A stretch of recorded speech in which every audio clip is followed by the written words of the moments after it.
20 ఏళ్ళు వాళ్ళ కుటుంబ పాలన కొనసాగుతుంది, 20 ఏళ్ళు నియంత్రిత్వం కొనసాగుతుంది, 20 ఏళ్ళు తెలంగాణ దోపిడీ గురవుతుంది, 20 ఏళ్ల కాలం పాటు చదువుకున్న బిడ్డలకు ఉద్యోగాలు రావు, 20 ఏళ్ల కాలం పాటు ఇవాళ స్వేచ్ఛగా నువ్వు ఏ పార్టీలో ఉన్నానో ఆ పార్టీలో ఉండేటువంటి అధికారం నీకు లేదు. ఎవరికి ఓటు వేయన్నా కూడా వాళ్ళే నిర్ణయించే పరిస్థితి వస్తుంది. 75 సంవత్సరాల కాలంలో బానిసత్వాన్ని బద్దలు కొట్టి స్వేచ్ఛను సంపాదించుకున్నాం.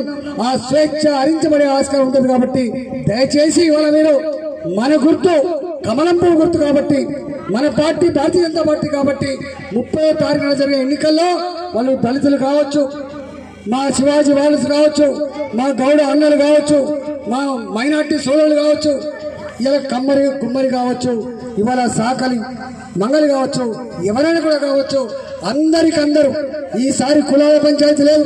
ఇవాళ ఏదో అంటున్నాడా యాదవులని, యాదవులు లేరు, కురుమలు లేరు, తెలుగులు లేరు, గౌళలు లేరు, అందరి ఎజెండా ఒకటే ఎజెండా, కేసీఆర్ అహంకారాన్ని పొందబెట్టాలి. కేసీఆర్ అహంకారాన్ని పొందబెట్టాలి. కేసీఆర్ ఏమన్నా డబ్బు సంచులు పంపించిండా? కేసీఆర్ ఏమైనా లిక్కర్ పంపించిండా? కేసీఆర్ దసరాకి ఎప్పుడైనా గొర్రెపల్లి పంపించిండా? కేసీఆర్ ఏమైనా సిమెంట్ రోడ్లు వేసిండా? కేసీఆర్ ఏమైనా నా ఆడబిడ్డలకి చెక్కులు ఇచ్చిండా? ఇవాళ మాత్రం వస్తున్నాయి. ఇవన్నీ కూడా మాయ చేసి, మోసం చేసి, భయపెట్టించి ఈ పని చేస్తా ఉన్నారు. నేను ఇంకొక మాట గుర్తు చేసిపోతున్నా, ఎందుకంటే టైం అయిపోయింది కాబట్టి. ఒక మాట, కేసీఆర్ ప్రగతి భవన్ లో కూర్చొని అవన్నీ పంపిస్తే కేసీఆర్ ఉద్యమంలో ఏం చెప్పిండు? కత్తి ఆంధ్ర ఉంది, పొడిచేటోడు మాత్రం తెలంగాణ వాడు పుడతాడు. ఇవాళ కత్తి కేసీఆర్ పొడిచేటోడు మాత్రం నీ దగ్గర ఉన్న నాయకుడైన పొడిచే ప్రయత్నం చేస్తాడు. ఇవాళ నేను నా ప్రమేయం లేకుండా జడ్పీటీసీ అయినా వీళ్ళు, నా ప్రమేయం లేకుండా వీళ్ళు ఎంపీటీసీ అయినా, నా ప్రమేయం లేకుండా సర్పంచ్ అయినా. ఇవాళ 20 ఏళ్ళు నువ్వు దేవుడు అన్నా అని చెప్పిండు వీళ్ళు, నువ్వు గొప్పడు అన్నా అని చెప్పిండు, నువ్వు పెద్దోడు అవుతావన్నా అని చెప్పిండు, ఈ రాష్ట్రాన్ని నువ్వు దిక్సూచన అని చెప్పిండు.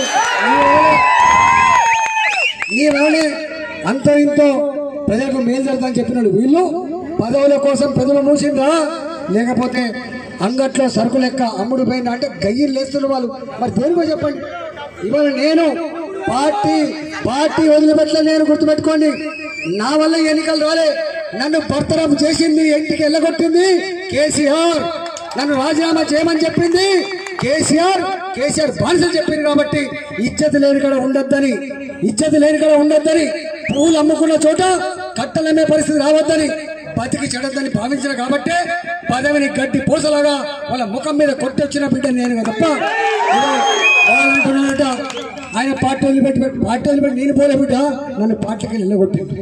కానీ 20 ఏళ్లుగా కేసీఆర్ వాళ్ళని గెలిపించడానికి, 20 ఏళ్లుగా కేసీఆర్ బీఫా మాత్రమే గెలిపే బిడ్డ.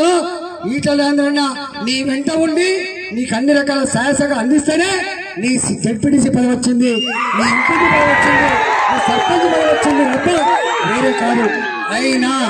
అయినా ఇవాళ ఇప్పుడే పొడిచగా ఉన్నాం బిడ్డ. మనం పొద్దు కుంటకాళ్ళే 30వ తారీఖు తర్వాత నాకు తెలిసి మీ బతుకులు ఏమైపోతాయో తర్వాత వాళ్ళ గేట్ల కూడా దర్వాల దగ్గర బానిసలక పడి ఉండాలి తప్ప మీకెక్కడ గౌరవం దొరుకుతుందని చూస్తా.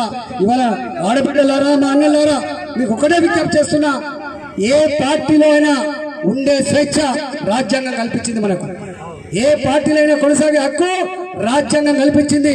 దాన్ని ఆపగలిగే శక్తి కేసీఆర్ కాదు కదా, కేసీఆర్ జయజమ్మగలిగిన విషయం మర్చిపోతుంది.